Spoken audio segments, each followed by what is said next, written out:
No, what about the electric alternative energy automobiles? How's that going along with Ford?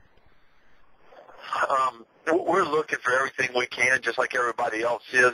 The problem with electric vehicles is two problems that I see, and this is just being as honest as I can with you. The first problem comes in the fact that the battery technology is not where it needs to be. And so, as long, if you got a vehicle that will run 100 miles, it limits it to mainly metro or cities that they can use applications.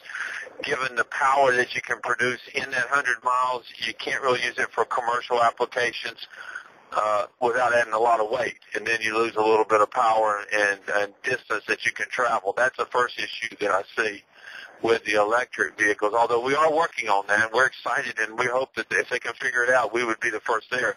The second thing is, if you look at the batteries that they're using now, 100% of those batteries are made in China.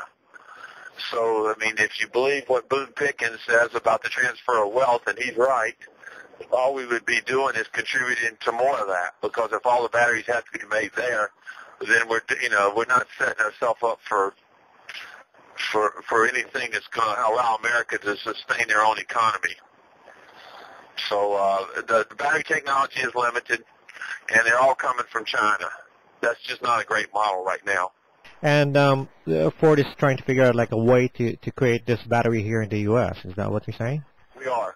We are working on that. We're working with some really good vendors on the back. I can't tell you who they are, but we're working with 3 different vendors on trying to fix that, get the technology advanced.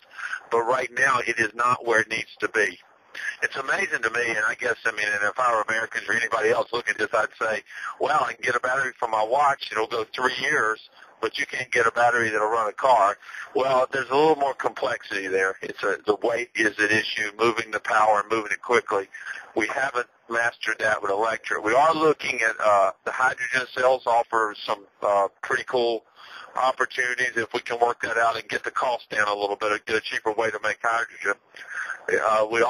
We've done a lot with the hybrid technology, and I think that offers blending kind of electric with gas and doing the hybrid technology, but it has a cost premium right now. It's anywhere from $10,000 to $15,000 to do that on a unit.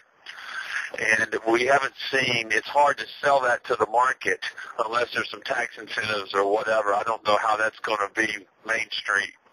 There's a segment that will buy it, and we're going to build as many as people will buy. But unless there's a tax credit for doing it, I don't see that really catching on either.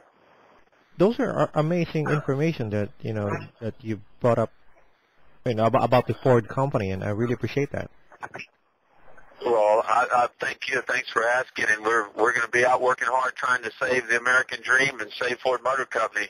After all, Ford Motor Company created the American automobile industry, so we'll be trying to work hard to ensure that it's here for another 100 years.